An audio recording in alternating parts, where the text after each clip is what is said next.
বেশ ঠান্ডা আছে আজ।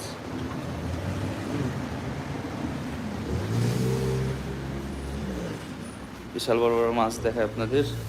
এই দেখেন কত বড় মাছ, এই যে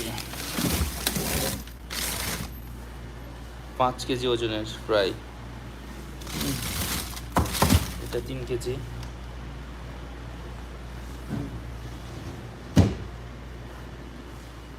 এটা দেখাই, এটা হচ্ছে চিংড়ি,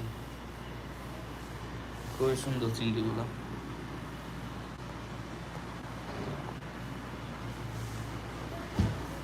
এগুলো মাছ, ইলিশ আছে দেখেন খুব সুন্দর সুন্দর।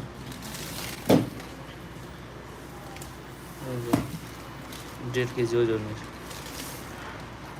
এটা 1 কেজি ওজনের ইলিশ। আর একটা আছে ইলিশ, এটাও বিশাল বড়। এই যে 3 কেজি ওজন প্রায়।